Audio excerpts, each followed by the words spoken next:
காலத்திலே இயேசு ஓய்வு நாளில் பயிர் வழியே போனார். அவருடைய சீசர்கள் பசியாயிருந்து கதகளை கொய்து தின்னத் தொடங்கினார்கள்.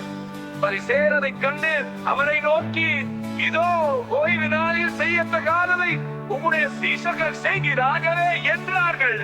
அதற்கு அவர், தாவீதும் அவனோடு இருந்தவர்களும் பசியாயிருந்த போது செய்ததை நீங்கள் வாசிக்கவில்லையா?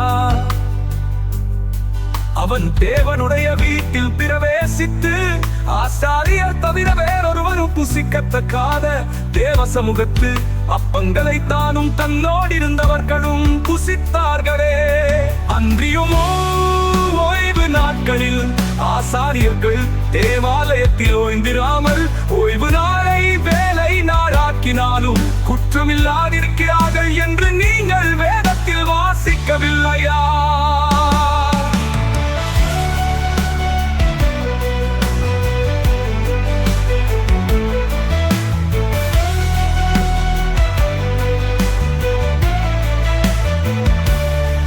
தேவாலயத்திலும் பெரியவர் இங்கே இருக்கிறார் என்று உங்களுக்கு சொல்லுகிறேன்.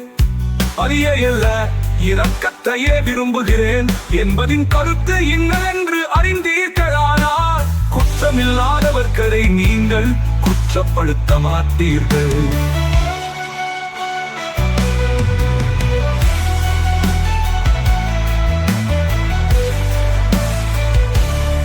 மனுஷகுமாரன் ஓய்வு நாளுக்கும் ஆண்டவராய் இருக்கிறார் என்றார்.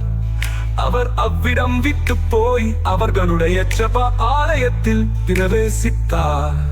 அங்கே சூம்பின கையுடைய மனுஷன் ஒருவன் இருந்தான். அப்பொழுது அவர் மேல் குற்றம் சாட்டும்படிக்கு, ஓய்வு நாளில் சொஸ்தமாக்குகிறது நியாயமா என்று கேட்டார்கள். அதற்கு அவர், உங்களில் எந்த மனுஷனுக்காகிலும் ஒரு ஆடு இருந்து அது ஓய்வு நாளில் குழியிலே விழுந்தால் அதை பிடித்து தூக்கிவிட மாட்டானோ? ஆட்டை பார்க்கிலும் மனுஷனானவன் எவ்வளவோ விசேஷித்திருக்கிறான். ஆதலால் ஓய்வு நாளிலே நன்மை செய்வது நியாயம்தான் என்று சொன்னால், பின்பு அந்த மனுஷனை நோக்கி, உன் கையை நீட்டு என்றார். அவன் நீட்டினான். அது மறுகையை போல் சொஸ்தமாயிற்று.